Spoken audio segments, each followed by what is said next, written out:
We provide you the platform to turn your dreams into reality. Give wings to your aspirations with KR Mangalam University. Operation Sindoor के बाद जहां एक और पाकिस्तान की राजनीति में खलबली मची है, तो वहीं दूसरी ओर पड़ोसी देश बांग्लादेश में भी हालात डगमगाने लगे हैं।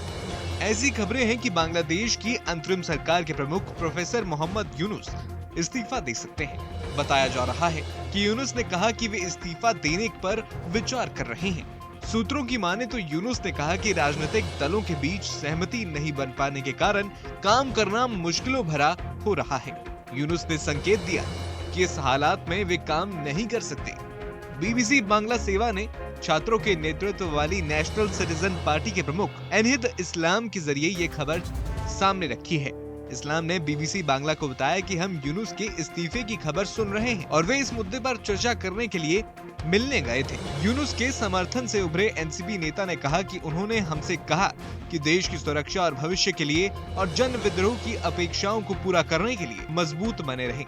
इस्लाम ने मुख्य सलाहकार से कहा कि उन्हें उम्मीद है कि राजनीतिक दल एकजुट होकर उनके साथ सहयोग करेंगे और हर कोई उनके साथ सहयोग करेगा।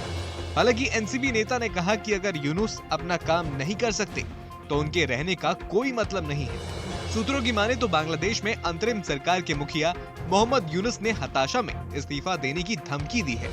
इसके पीछे की वजह बांग्लादेश नेशनलिस्ट पार्टी द्वारा किए गए विरोध प्रदर्शनों और एक दिन पहले सेना प्रमुख जनरल वकार उज जमान द्वारा दी गई कड़ी चेतावनी है। इस बीच छात्र नेता ढाका में विरोध प्रदर्शन करने और सेना छावनी तक मार्च करने के लिए लामबंद हो रहे हैं। बताया जा रहा है कि उनके इस ऐलान से शुक्रवार 24 मई की नमाज के बाद बवाल हो सकता है। नेशनल सिटीजन पार्टी के संयोजक नाहिद इस्लाम ने कहा कि मोहम्मद यूनुस ने धमकी दी है कि वो इस्तीफा देंगे क्योंकि वो वर्तमान राजनीतिक माहौल और विरोध प्रदर्शनों के बीच अपना काम जारी रखने में असमर्थ है।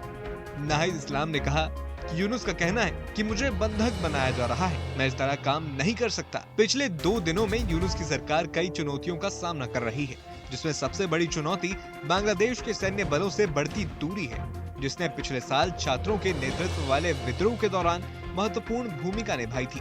आंदोलन ने पूर्व प्रधानमंत्री शेख हसीना की आवामी लीग सरकार को उखाड़ फेंका था और यूनुस को सत्ता में बिठाया। विरोध प्रदर्शन के दौरान सेना ने विद्रोह को दबाने के लिए कहे जाने के बावजूद प्रदर्शनकारियों पर कार्रवाई करना नहीं पसंद किया। हालांकि सेना ने हसीना के सुरक्षित भारत लौटने के लिए वायुसेना के विमान मुहैया कराए। यूनुस को मुख्य सलाहकार बनाने में मदद की। ये स्टूडेंट्स अगेंस्ट डिस्क्रिमिनेशन की मांग के अनुरूप था। इसी का एक बड़ा हिस्सा अब एनसीपी के रूप में उभरा है। कहा जा रहा है कि बांग्लादेश में म्यांमार सीमा पर मानवीय गलियारा बनाने की योजना को लेकर सेना और सरकार आमने सामने है। रिपोर्ट में कहा गया कि मोहम्मद यूनुस की अगुवाई वाली सरकार ने अमेरिका के साथ गुप्त रूप से बांग्लादेश म्यांमार सीमा पर एक मानवीय गलियारा बनाने को लेकर डील की थी, लेकिन बांग्लादेश आर्मी चीफ ने इस पर नाराजगी जताई थी। बांग्लादेश में लगातार विरोध प्रदर्शन हो रहे हैं। छात्र संगठनों से लेकर विपक्षी पार्टियों तक मोहम्मद यूनुस चारों तरफ से घिरे हुए हैं। प्रमुख विपक्षी पार्टी इसी साल के अंत में चुनाव करवाने की मांग कर रही है। विरोधी दलों ने महफूज आसिफ और खलीलुर रहमान जैसे नेताओं को सरकार से बाहर किए जाने की मांग को लेकर विरोध प्रदर्शन करना शुरू कर दिया है। न्यूज नेशन अब व्हाट्सएप पर खबरों के ताजा अपडेट के लिए न्यूज नेशन के इस QR कोड को स्कैन करें।